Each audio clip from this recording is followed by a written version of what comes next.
The following podcast is not relating to my teachings and work at Del Cedar Medical Center and is for entertainment purposes only. All right, everyone. Welcome to another episode of the Life of Flow podcast. And is this our second Casecast?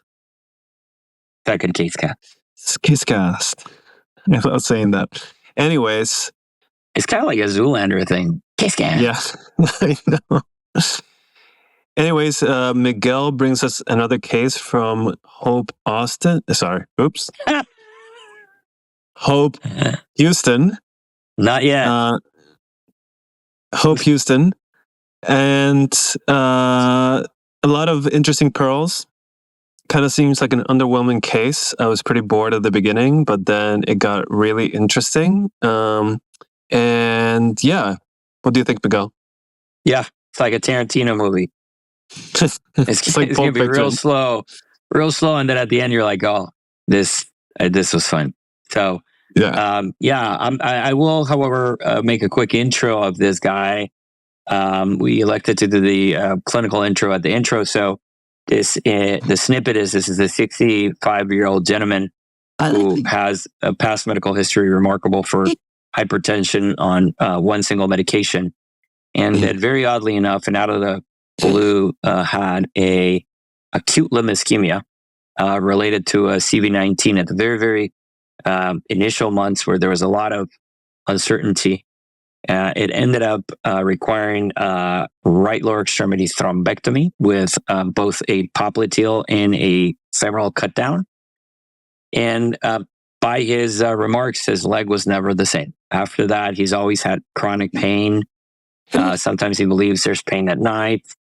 But it's certainly become a problem for him in his daily living, in his capacity to do what he wants to do.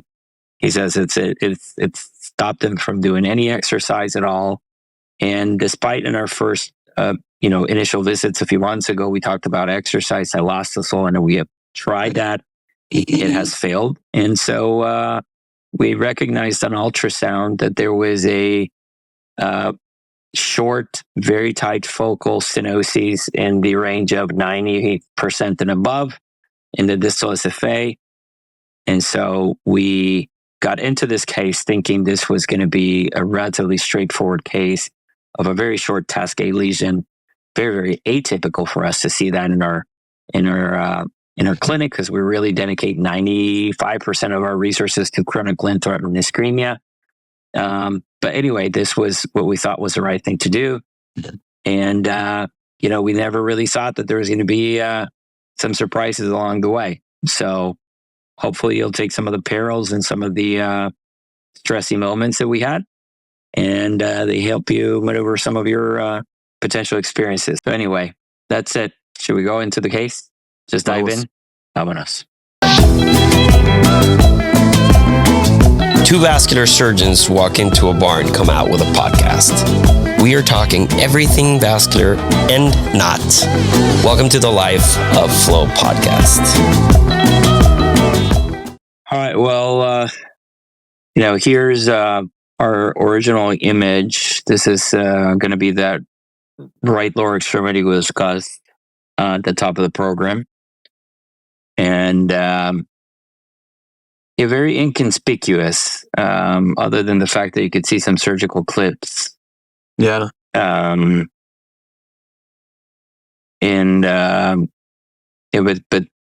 guy had like very short distance claudication, and he's an avid golfer. He's a relatively healthy guy, apart from the fact that he had this prothrombotic state related to what seemed to be a COVID issue. But anyway, there was this area with 400 and something velocity. Mm-hmm. And, despite best medical practice, I think he tried a little bit, I guess, as exercise. He was a stenosis, which gave him a lot of headaches, and he didn't want to take that. And so anyway, we discussed that we would just do that, which I thought was going to be a rather unremarkable case, and I didn't really feel that there was going to be much of anything. But, we tend to record our cases, and sometimes I try to monologue through them in case that something does pop up. And then this particular case I thought ultimately was interesting. So I'm gonna let myself describe some of the images there, I guess. And then we can jump in when there's a little bit more dead space and have a discussion about it. Yeah, I was gonna say it's kind of hard to say no to golfers. I feel like if somebody wants to get out there and do exercise, it's like, okay, I'll do everything I can to. Yeah, but we went through the whole thing, right? I mean, it's nowadays I would say it's hard to get anybody even approved for a procedure. There's a lot of pushback, and so you're almost obligated, even if you don't believe in it. And I'm not saying that I don't. Yeah. I believe in the attempt of optimization medically and having an exercise directed program. But the reality is most of these patients come back within 3 to 6 months, either failed the silostazole because it had a lot of side effects, or haven't found a program, or didn't find that the program was appropriate, because there really isn't a true incentive as with cardiac rehabilitation, where I believe there's probably some significant financial incentive for the institutions to carry on these programs. So as much as a lot of people just talk about how appalling the thought of treating these patients is, the reality is these programs out on the street, they're not readily available. So you can say what you will, but most patients inevitably come back to you with the same diet. And then there's frustration because they know that their buddies have been taken care of by other people already. And so then there's some pressure for you to do something. And I don't know, I think that with responsible, reasonable, and appropriate care, it could be, a rather benign procedure. Yeah. I'm seeing good runoff here. It's very promising. Yeah. So, remember we talked about this on the top of the show. This guy had an acute ischemia secondary to COVID and had a thrombectomy, which actually was a 2-level thrombectomy. They actually thrombectomized the groin and then they went down to the pop. And then after that, he never felt the same. So I'm guessing that either this was there and was the cause of the acute thrombosis, or this was secondary to the trauma from the procedure itself, right? The open forward thrombectomy. Not sure. Unclear to me. The gentleman does have some, cardiovascular risks. He had some history of smoking, which he's not active anymore.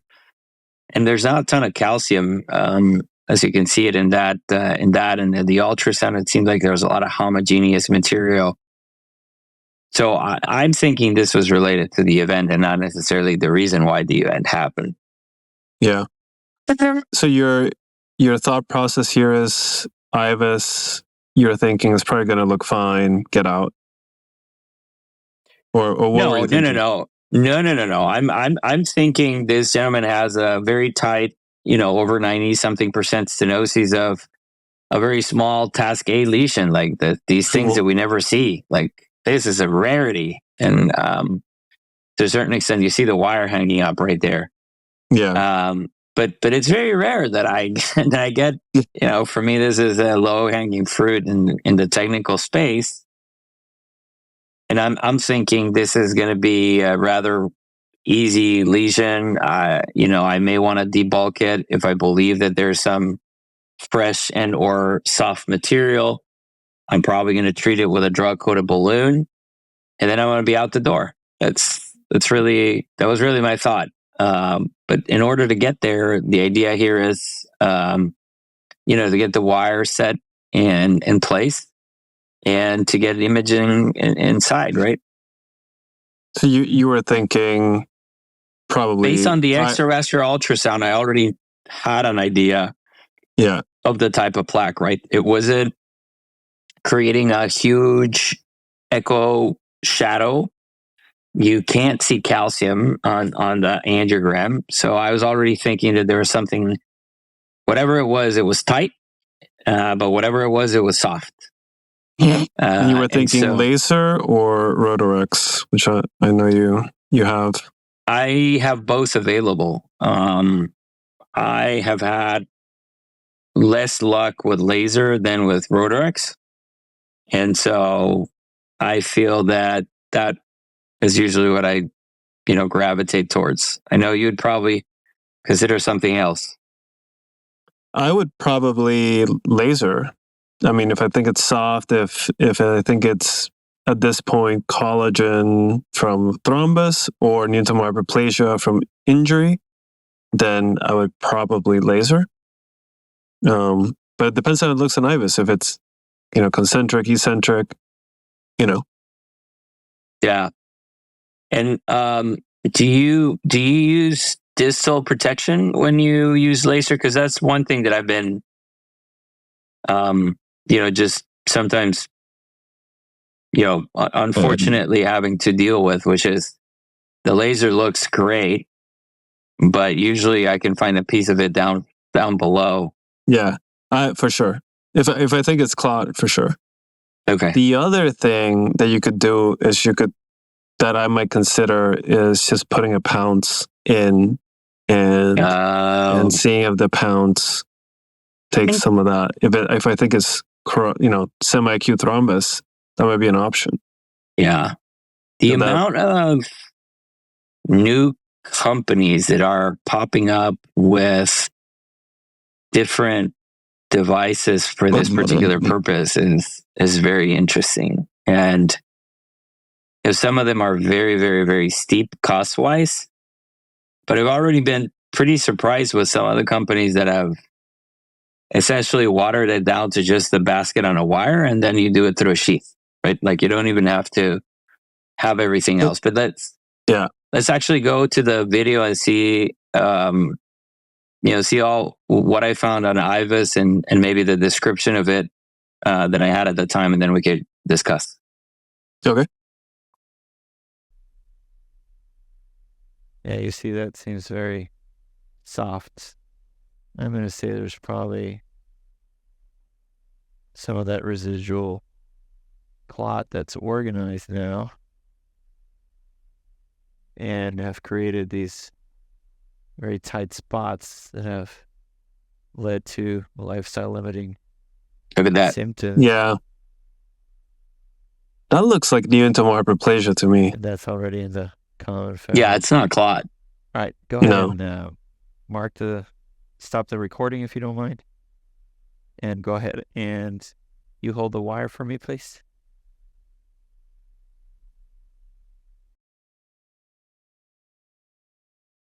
Yeah. So my thought there would be either laser or hawk. Put a little finger on the... Okay. Yeah. All right, I'm coming back in. Keep it live.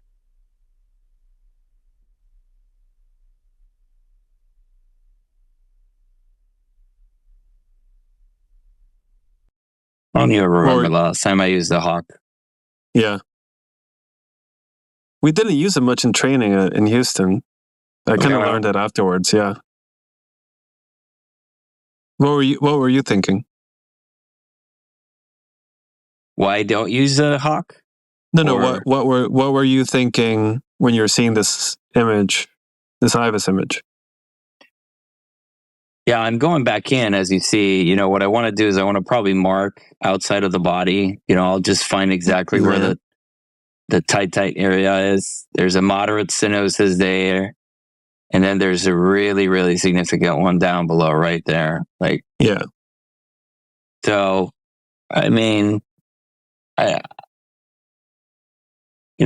making that description that could be, it's not calcium, but it looks like a fairly organized mass. So could it be, this could be clot that's got stuck on the wall that didn't come out, or this could be some intimal hyperplasia from the forwarding. Do you think forwarding angioplasties are benign in nature? Do you think sometimes you could just like yank the vessel and dissect and create problems down with it's a blind pass.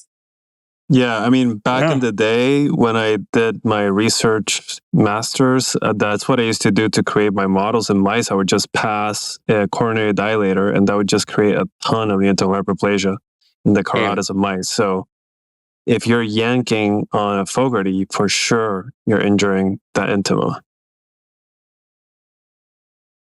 I guess there's because really you're supposed to let go of your thumb, whenever you feel some. Yeah, but. But exactly, like what is, and a lot of times, you give that to, a PGY early on that they maybe not. So are they maybe creating a ton of, are they maybe creating a problem? And this just is odd. Like for me, this gentleman was not a ton of cardiovascular risks, was just one thrombectomy, and a Fogarty thrombectomy comes back to with this annular lesion. Well, it's a pro-inflammatory state. Yeah. So he had COVID. So all that his intima is activated. It's kind of pro-inflammatory. So I'm sure he's more prone to getting these type of lesions for sure. Yeah. Plus just the Fogarty by itself. So one of the things that I do a lot is I have all my ultrasounds like printed on the wall. And so I have grabbed like the famous gillograms on the wall. And so not rarely I'll just go back and forth. So what I'm doing there is I'm leaving the camera just because I'm like going back to the ultrasound. I always say it's kind of like when you do AAAs that you have all these graphics on the wall that you're kind of constantly looking at. I like that for PED. Like I go back and I see where velocity is. So look at the image here. What do you think here? I mean, you do see a decrease in the velocity. An increase, you mean? There's an increase. No, like the ratio is 4 times. No, I know, but I'm not seeing what I'm seeing is the flow contrast. So you see the contrast go at a relative speed up to it gets a lesion. It kind of takes a little break, and then it keeps going. So subjectively, which is I don't love subjective things in these type of things, but subjectively, that raises my concerns. The other thing is, could you potentially just go at this without any debulking? Like, do you think this would just yield with maybe a cutting balloon of some sort? The problem is that's luminal material. It's not even like plaque or it's just concentric stuff that's in. And I have a hard time thinking that, if you just dilate it, you're going to just essentially separate it, and then there's going to be more intimal growth within that. So I'm not sure because it's short, right? I mean, I'm sure some people would be like, "You're crazy for trying some sort of debulking before this. You just balloon it." I mean, the conservative side of side of me would say, give it a low inflation. I mean, it's a 7 millimeter vessel from what 7 millimeter vessel. Yeah. So I just low inflation, see what you get. But like if you just look at the image objectively, you think that's new to hyperplasia, then the recoil of that is significant. We've seen all the images of Lorenzo posts on LinkedIn of recoil after 15 minutes. So you kind of know what's going to happen. Okay. So I would consider if I have a gillogram, the thing is I don't have a gillogram, but if I had a gillogram which I could trust, then I'm thinking Hawk DCB. Both manual and So let's go back to the film. I'm just going over the Rotarex components. Total control, and you see here, if you focus on the bulb in the back here where the water is, you can see that there's already. What are you flicking there? in and around the back bulb. I'm showing that's the vault where you're looking for heparinized saline. There is a port that comes out here. This device has 2 operating modules, right? You have the finger and manual, or you have the pedal, which... Yeah. Do you think that you love it so much because you trained in Europe and this was like the thing in Europe to do? No. This is... Listen, today I did 2 cases with it. And I was thinking to myself, no place in the world should work without this device. Like, it is so versatile. And to be very clear to everybody out there, this is not a sponsored show. Yeah, this is not a sponsored show. Yeah, hopefully whoever's out there from BD that is worth a damn thing should look at this and be like, listen, I should probably call these guys up. This is an unsponsored show. This is an incredibly versatile device. It is good for incendiary stenosis. It is good for clot. It is good for soft plaque.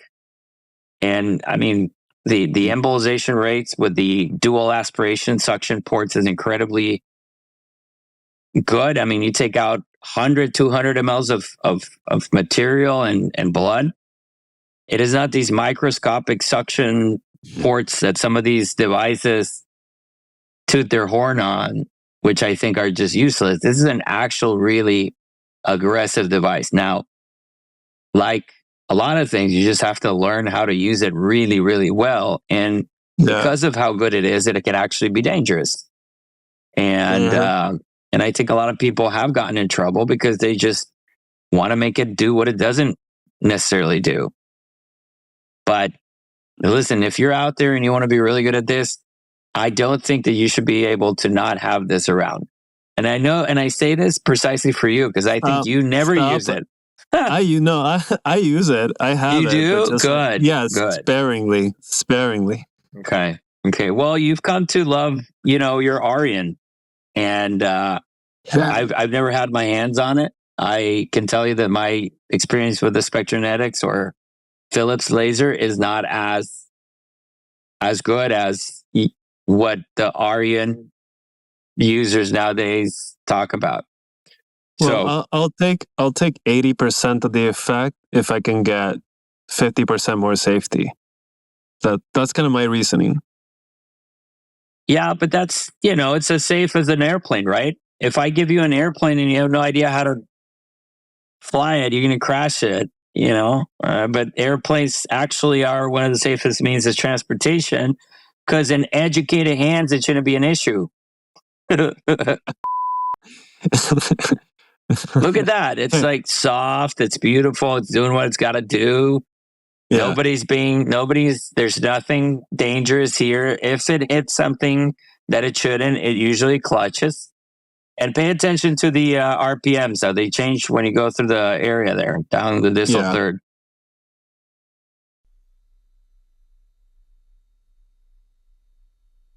Hey, you give me the 7-150 drug-eluting balloon Lutonic up on the... I pulled it off already.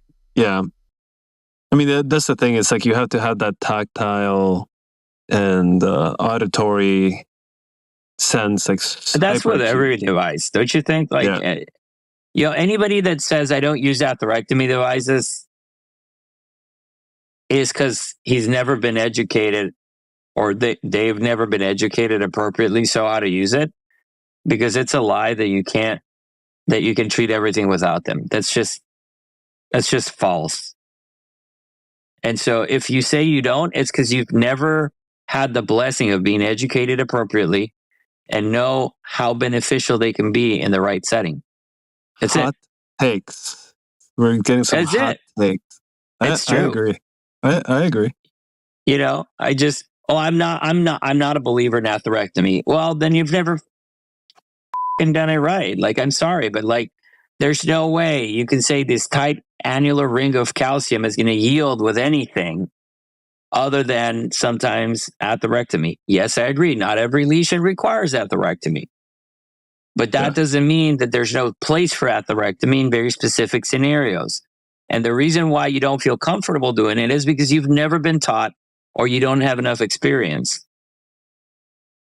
So start small. Start Yeah, start with this. This is perfect. Like, this is the perfect indication for a baby lesion that's got characteristics that are going to do well with debulking. Add some drug elution to it, and learn the tactile sensations. Go to the courses. I don't know. I just feel like there's a lot. But I think that's the minute. Like, what percentage of practitioners do you think don't use atherectomy ever? I would say ever 10%, 20%. I bet your industry knows that. I bet you they do. And at this point, what we're going to do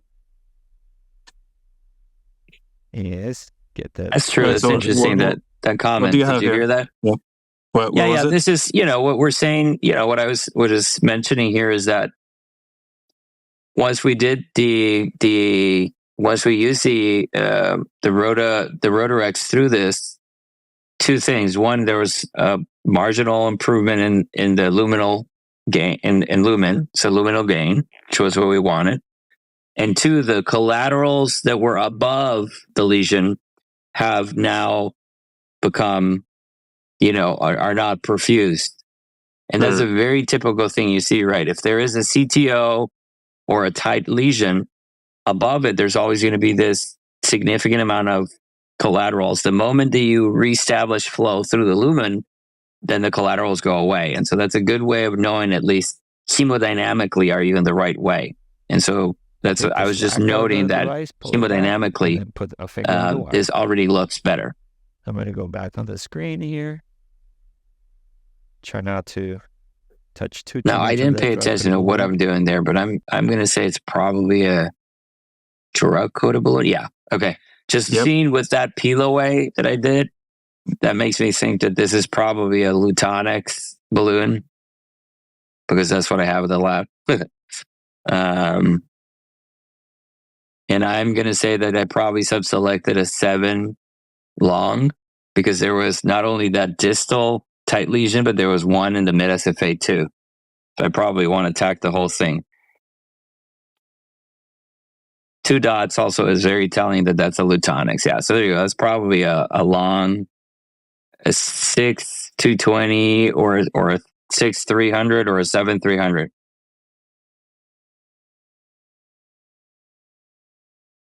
And then that's also something interesting. I really pay attention. I don't know if you do this too, but when I inflate a balloon, I go really, really slow.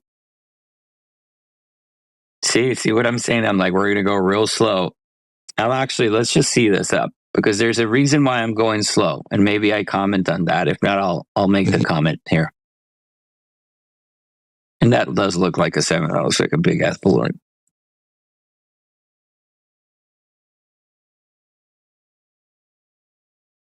Those are the 2 large lesions, right? The medium.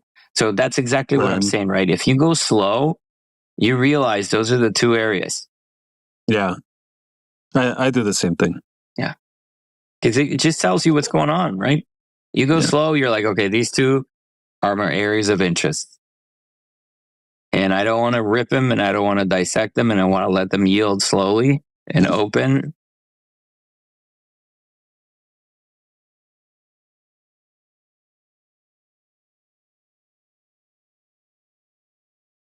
Why in the world there's a dog in the back of... Is that your house? That's my neighbor's dog. Oh, I was thinking, why would there be a dog in my lab? Oh, that's funny. I literally thought, how can there be dogs in the background of the clinic?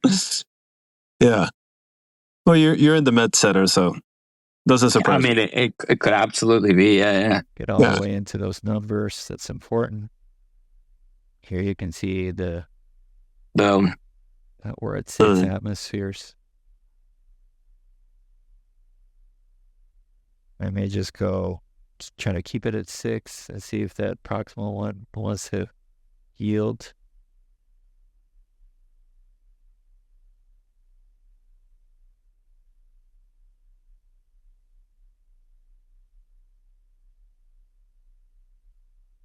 I think nominal is 8, actually, to be honest. I should probably go a little bit up.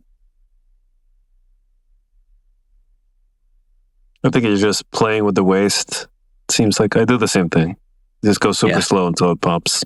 There you go. That looks pretty good. That's 6.5 atmospheres. Sorry, guys, making it hard. Well, and then you also have to, per IFU of Lutonix, you want to give it, it's the time it needs to transfer the paclitaxel, right? What do you do when you're doing DCVs? Do you have dad jokes, or what do you guys do? I don't know. Make some comment on the music in the room or something. Of the, inevitable Bad Bunny song that I'm listening to. Yeah. Or the patient saying that he's feeling that, so not rare. And I'll sometimes just start explaining what I'm doing to buy myself another 2 minutes or so. I like to keep these DCBs up for a little bit longer, even more than 2 minutes. Even if the IFU is 2, if the patient tolerates it, I'll take it 3, 4, sometimes even 5 minutes. I just feel the more I transfer, the more I leave, the better. But this is obviously just my own thing. Yeah, that's probably like the engineers that made it are probably just swearing at the screen right now. Yeah, exactly. They're like, that's why we did all the diffusion testing for just hours, and it was hundreds of conversations with the FDA. Yeah, they're like, they feel like how little we think about their work. Well, what I do is I usually try to get a good joke. So I was like, did you hear the one about the guy that was that sells upper extremity prosthetics? He got thrown in jail for arms dealing. Jesus Christ. You should get canceled for that. What? That's a good one, man. You got to keep the patient was laughing. You didn't hear that. Yeah. Like once you become a father, do you just instantly become less funny? No, man. Once you become a caregiver, a physician, you entertain your patients on the table with great jokes. All right. Well, what we're going to see here short. Are you seeing the video though? You can't hear it. But, I'm seeing the video. All right. Well, let's see what all we have. And what's fun is that this whole case was, none of what's happened yet is really what made me bring this case to you today. I know. I'm like really bored. I know. Well, you know what? It is what it is. Yeah. The conversation has been good.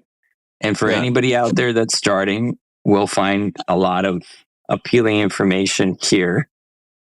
We're not doing this Casecast. We're not doing this Casecast for the top 1%. If you're the top 1% and you're listening to this, you probably should get a life and go and do a complex case and stop listening to us, because this is not for you. No, our banter is like what people come for. I'm telling you, what I think is what was that? The aliens watching all the movies? The Science Theater 3000 something. Science Theater. Yeah, this is Endovascular Theater 3000 by Lucas and Miguel. And and so anyway, it looks great, right? I mean, if you're looking at the angiographic result, it's pretty good. Look all the way down and always do a foot image for all you people out there that don't like to image the foot at the end of the procedure. Stop lying to yourselves. If you don't show me a foot that looks exactly the same as the beginning of the case, I won't never say that you had technical success. Man, you're full of hot takes today. Well, we got to make this somehow not boring for you. And so I'm just going to start like fighting everybody out there with. I know, you're like. And you're full of and you're full of and you're full of shit. You're just starting. You think you could do an angiogram from the top of the groin all the way to the foot? Yeah. You're starting Twitter wars left and right. Well, here's the deal. Let's look at the IVAs. I mean, this is going to be interesting, right? I mean, how much of a residual dissection is there? How little? I'm a little nervous because I don't even remember what this looked like. Maybe it looks like shit, but hopefully not. Well, listen, I know this. The clinical successes thus far has been great. I've seen the guy in clinic, and he is very, very happy camper. Very happy camper. Is he back to his golf game? Yeah, man. You can't argue with success. All right. Well, let's see what this IVUS looks like. I'm kind of curious too now.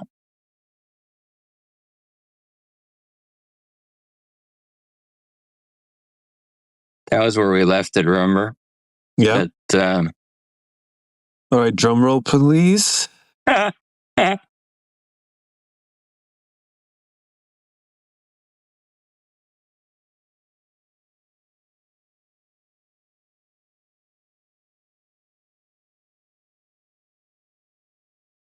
IVUS always looks so much worse.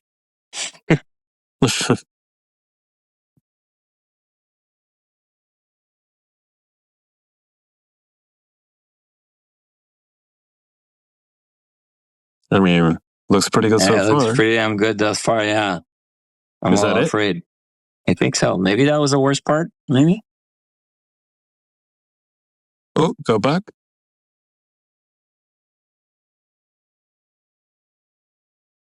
Wow. I know. Now it's getting exciting, right? Oh. Now it's getting exciting.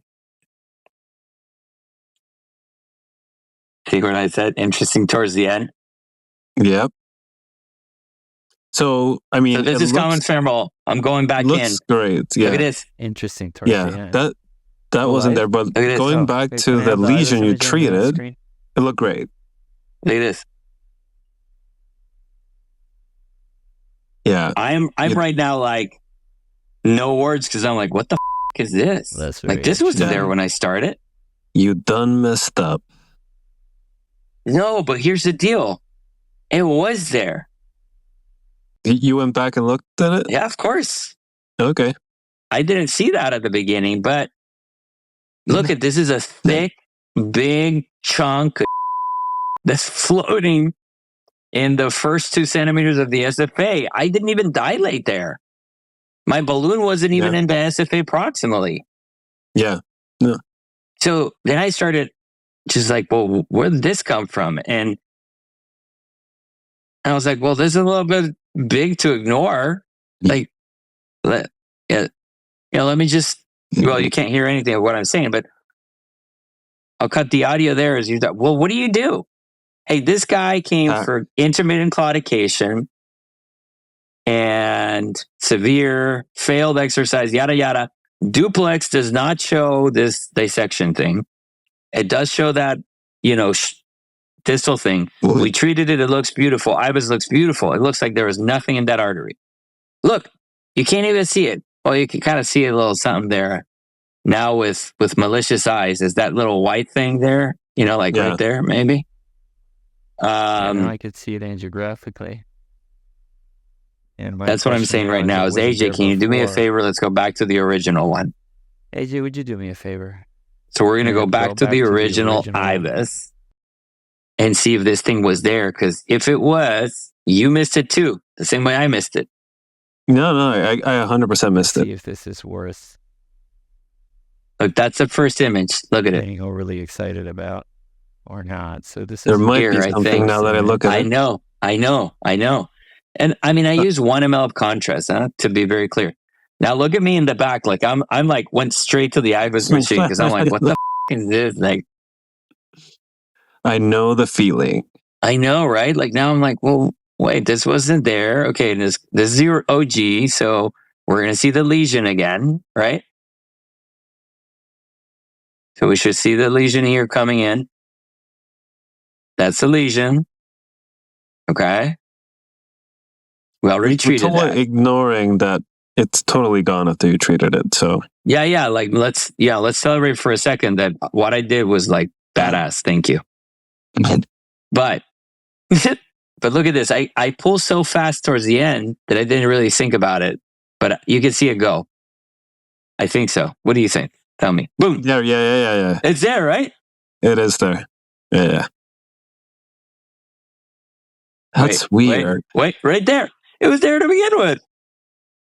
You lucky man. Woo! Well, not woo. Like, I mean, I'm glad I saw it. Yeah. And what do, right? Okay, you would hawk it. You would hawk this? No, Philips Endotac. So you just put a little tiny little thingy there. Yep. Maybe DCB. Probably just tack. It's a very, very short thingy. I love it. Wink, Philips. Well, wink, Ibis, wink, laser, wink, Philips, wink. Hey, Varadius, what do you think about the image? It's pretty good. That's our ambulatory. We're being shameless. We do.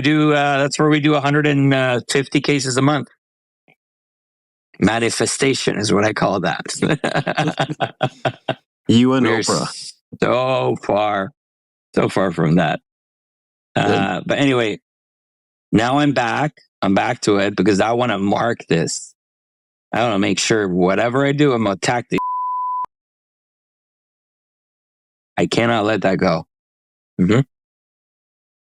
Or can't you? Like, the guy's been living with it for how many months? Hey, that's the thing, right? I mean, he's on anticoagulants. His hematologist tells him that he still has some thrombotic thing going on.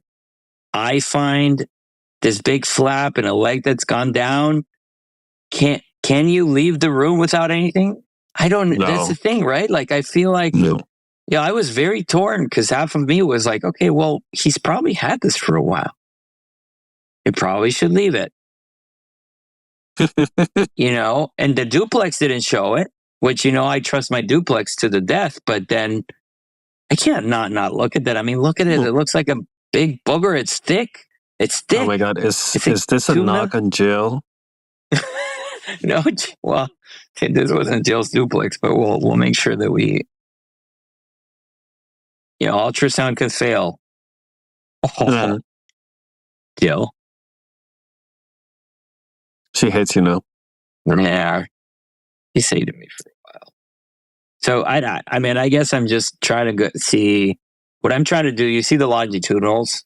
I'm trying to see where it starts from where it ends. And I'm marking the screen to be absolutely sure that wherever I want to use the shortest scaffold possible so that I can minimize any intimal hyperplasia, right? This guy's also yet relatively young. I don't want to drop a bunch of metal there that's going to be a problem. And to your point, I mean, I don't have tacks, but I guess that could have been like just a little tiny, because tacks are what, 1 centimeter long? No, less. Or maybe a centimeter. I don't less know. Than a centimeter. I think they're a centimeter. Out of the top of my head, we'll check. I think they're a centimeter. Yeah. I mean, it'll be perfect for this.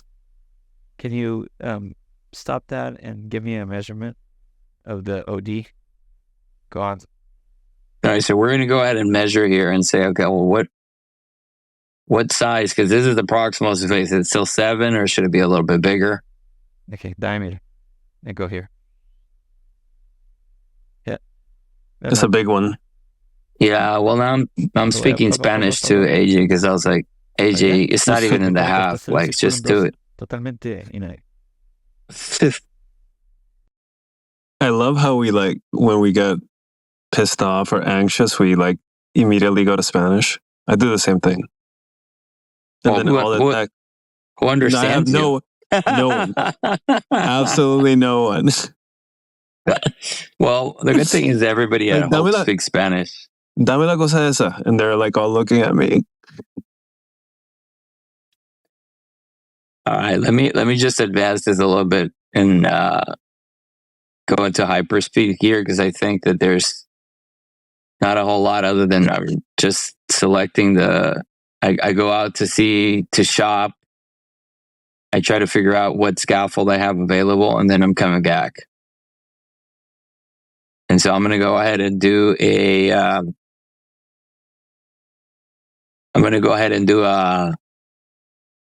roadmap, and then I'm going to go back and forth multiple times, because this like really just threw me off. I was like, okay, well, what am I doing here? What am I doing? And where am I going to start it, and where am I going to end it? And so I had these marks on the screen, and what I elected for, as you can see here, is a short, tiny little supera. So this Why is did you choose a supera besides the fact that you had it on the shelf? Oh, because I think it's for the less in the most benign stent in the peripheral vasculature, in my opinion, is the supera. I mean, as a vasculomimetic stent, this particular part of the SFA can be very flat. I mean, there's going to be a lot of extension and flexion and torsion. And I just wanted something super small. And quite frankly, it was the shortest stent I had, a 6.5 for a 7 millimeter vessel by 20. Like, this is really, really tiny. And essentially, I guess it's probably 2 or 3 times the length of the tack, right? Yep. And so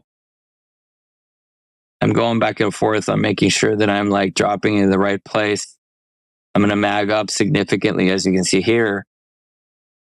And now I know where I landed it. I'll take my marks off, and then I'm just going to go real, real slow, deploying, ratcheting one little bit at a time, making sure that I tack that exactly. And at the same time that I'm away from the SFA ostium, right? I don't want to put a bunch of metal into the profunda. Yeah, then you made a good case, a great case.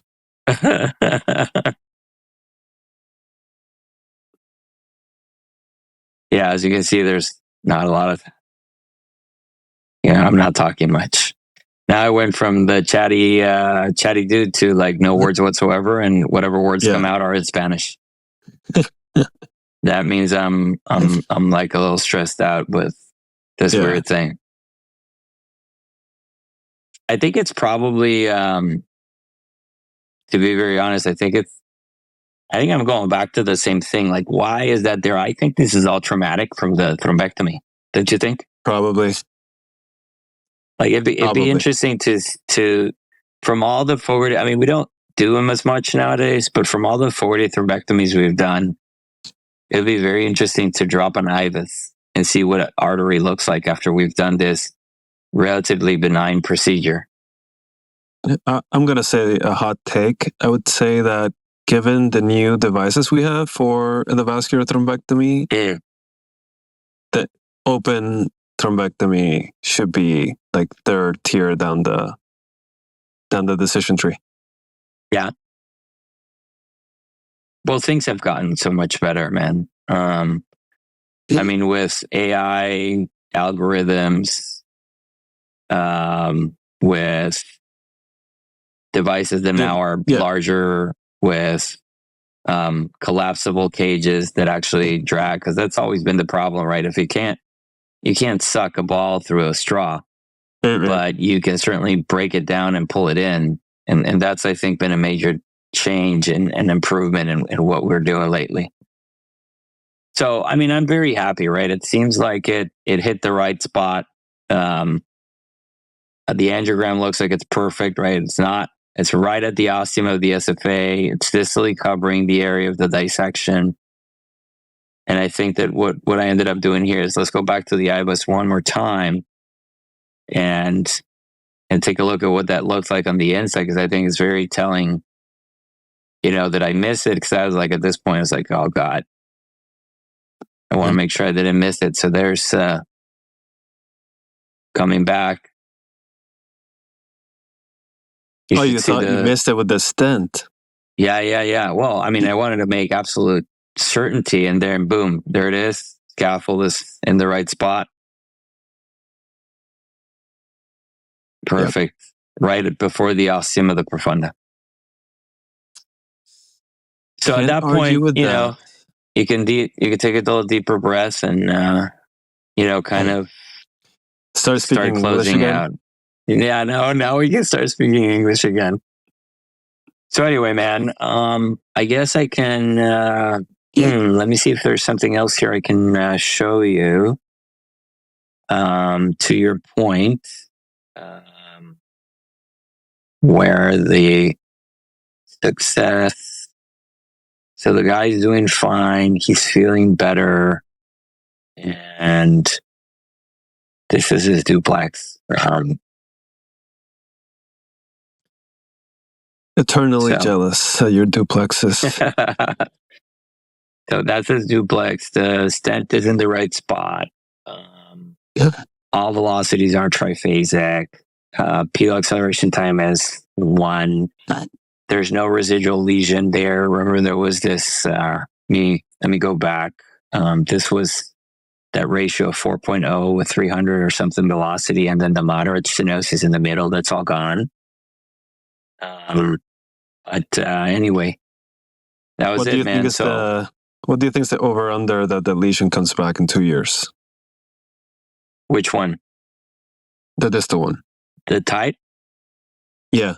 I'm gonna say. It's never gonna come back again. I don't know. Maybe. Okay. Well, that's why I think the traumatic nature in the setting of the inflammatory disease, now debulked and treated with drug in a very short lesion, makes me feel very, very good. But I'll be the first one to accept if this guy in 6 months or 12 months comes back with a lesion, because it was a very, very different. Like the IVUS images of that, it just doesn't look like the stuff that I normally see come back a lot. It's just a different monster kind of looking. But anyway, it's just, I guess what was cool about this case was you just never know what you're going to get into. And you have to be ready to, react appropriately. And then also, use the advances of technology towards your patient's improvement of care, right? I mean, IVUS is becoming, I think, almost like you have to drop it. You have to understand what you're dealing with. You have to try to better yourself, improve your own. Sometimes you put the IVUS and you're like, holy crap, I still have a lot to do. And sometimes you put it in and you're like, oh, this actually looks pretty good. Or sometimes it'll change the device you want to do, or the strategy, or the size of the scaffold. So I just thought it was a good one to share. May have been a little boring at the beginning, but hopefully our jokes keep you going. Your dad jokes are on point, yeah. So anyway, what do you think, Lucas? What do you think overall about that? I mean, I think 2 things. I think it just tells me to use IVUS every single time. Yeah. Because if not, you're rudderless, you're clueless. You're like, I don't know, was that there? Did I cause it? Then that makes you doubt going forward. Should I put the Rotarex in or not? That's what I would think if I didn't have the IVUS. Like, oh, this is why I don't use the Rotarex. But and the other thing is the result was kind of amazing. So I may be using more Rotarex to wink, PT. All right, guys. Well, everybody, I hope you like this. I hope you're not just listening, but looking at it, watching it either on YouTube or on Spotify video, because there's a lot of pearls and images that you want to pick up on. And, follow us. Give us a 5-star review if you thought we were worthy of it. If not, make sure that you put in the comments, it's Lucas's fault, not mine. And we will be seeing a lot more of you guys because we're going to be on the road, but more about that later at some point. All right. Pura vida. Bye-bye. Vamos. 2 vascular surgeons walk into a bar and come out with a podcast. We are talking everything vascular and not. Welcome to the Life of Flow podcast.